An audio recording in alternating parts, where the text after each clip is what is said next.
Have you ever been to Hanoi? Welcome, everyone. Today, we're diving into another podcast of passive listening, where the focus is on absorbing information without actively engaging.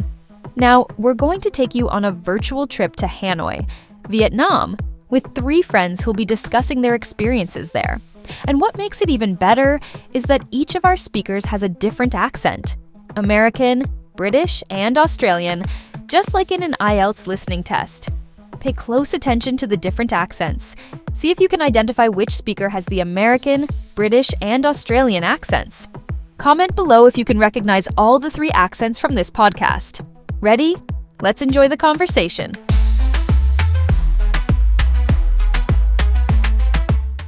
Hey guys, I've been itching to travel lately, and Hanoi, Vietnam keeps popping up on my radar.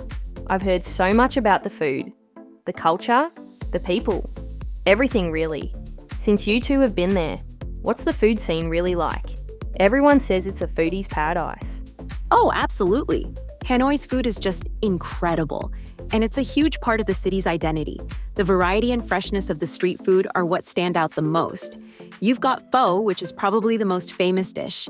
It's a simple but soul-warming noodle soup with a clear, fragrant broth. What's special about pho in Hanoi is the subtle flavor. It's not as heavy or sweet as the southern version. They focus more on the delicate balance of spices, and the broth is cooked for hours to get that deep, rich flavor. And the setting makes a difference too. Sitting on those low plastic stools by the roadside, watching the world rush by as you eat. It's an experience that feels so authentically Hanoi. I can almost taste it now.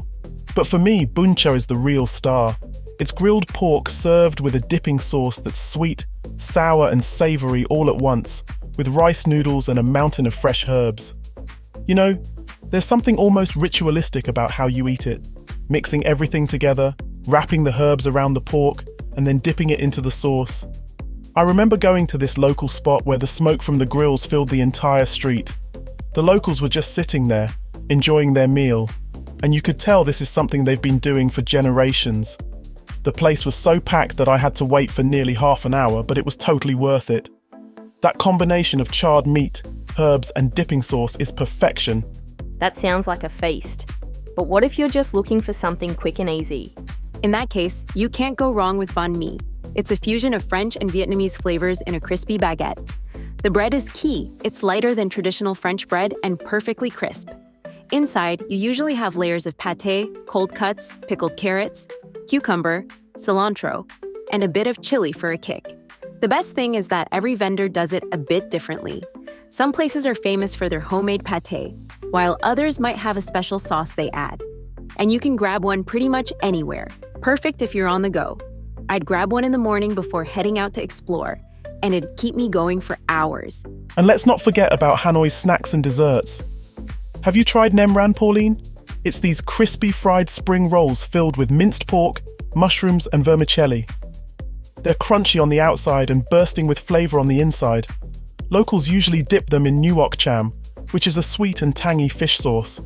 Then there's chi, which are these sweet dessert soups. They come in so many varieties, some with beans and coconut milk, others with jelly and fruit. My favorite is che ba mao, a 3-color dessert with layers of mung beans, red beans, and green jelly, all topped with shaved ice and coconut milk.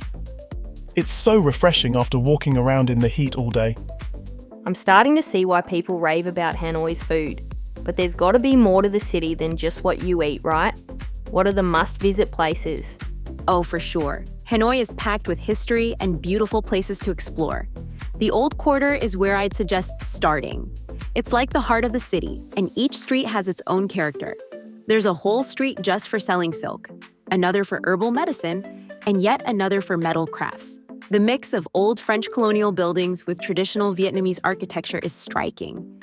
It's like walking through a living museum. And then there's Hoan Kiem Lake, which is right in the center of the city. There's a red bridge that takes you to Ngok Son Temple, which is dedicated to a legendary hero. The lake is especially beautiful at dawn when locals gather for Tai Chi. You can feel this sense of calm even though you're in the middle of a busy city.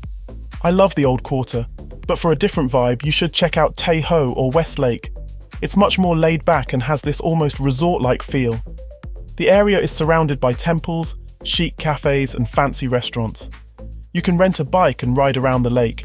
It's quite a long ride, but you get to see so many different sides of Hanoi.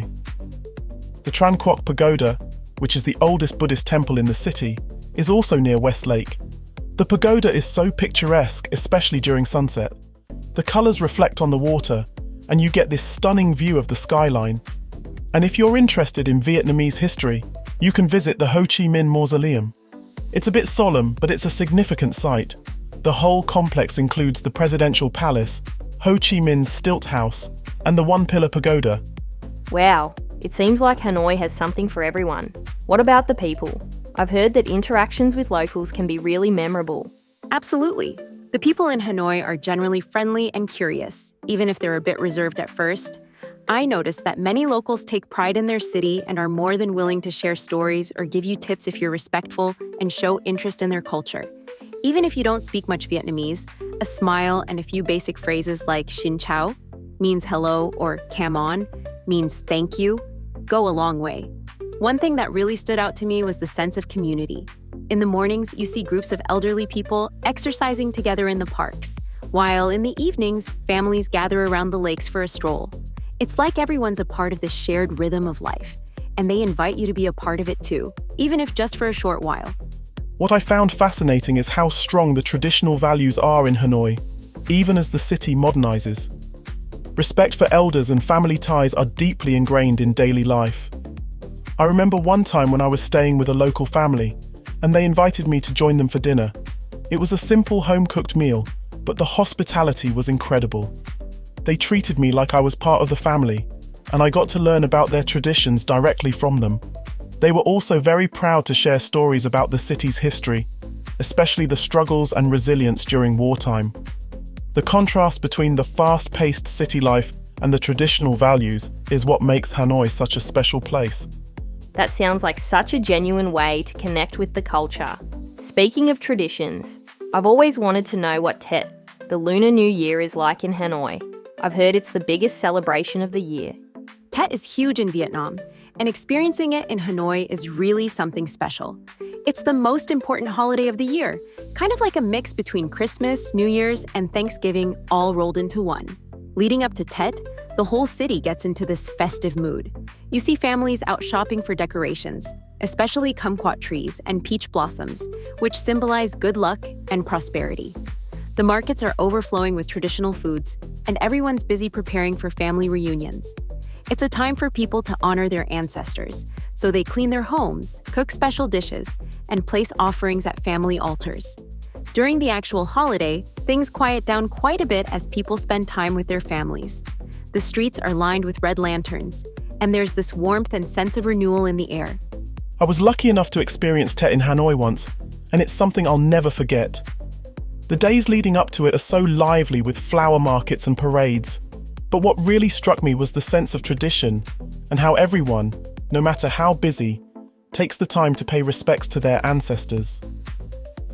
I was invited to a friend's house for the family's New Year's Eve dinner, and it felt so meaningful. The meal was full of symbolic dishes, like ban chung, a square sticky rice cake that represents the earth, filled with pork and mung beans, wrapped in green leaves. It's a dish that's made with the whole family involved, often staying up all night to cook it. The exchange of red envelopes or li shi with lucky money inside is another big part of Tet. The envelopes are given to children and elders as a way of sharing good fortune. Yeah, and what's interesting is that during Tet, Hanoi almost pauses for a few days. The usually crowded streets become so quiet and shops close as people focus on their family gatherings and prayers. It's a peaceful time, yet still full of excitement and hope for the year ahead. I also love how there are Tet-specific games like Bao Qua Tom Ka, where people bet on images of animals, and fireworks displays at midnight. The first visitor to your home during Tet is believed to bring either good or bad luck for the year, so families often invite someone they see as lucky to be their first guest. There's so much symbolism in everything they do during this time, and it's all anchored in a deep respect for tradition. Honestly, being in Hanoi during Tet made me appreciate the balance between modern life and cultural heritage that defines the city. It's a time when even visitors can feel a connection to something bigger, like you're part of a shared history and celebration. That sounds absolutely beautiful. I can really picture it. The lively streets, the delicious food, the calm during Tet. I think I'm even more excited to visit now. It seems like Hanoi isn't just a place you visit, it's a place you experience on so many levels. Through the flavours, the history, the traditions, and most of all, the people. You're spot on, Pauline. Hanoi has a way of leaving a lasting impression. It's not just a destination, it's a city that draws you in and stays with you, long after you've left. Whenever you do decide to visit, I'm sure you'll fall in love with it just like we did. And when you do go, be ready for a sensory overload, whether it's the smells of street food, the buzz of scooters, or the sounds of laughter echoing in the alleys. Hanoi's got this vibe that's truly one of a kind. You'll come for the sights and food, but you'll leave with memories that are much more than that. Thanks for all the insight, guys. I can't wait to start planning my trip. Sounds like I'm in for an unforgettable adventure. Anytime. I wish I could go with you. I'm dying to go back there. Me too. Anyway, hope you have the best trip of your life, Pauline.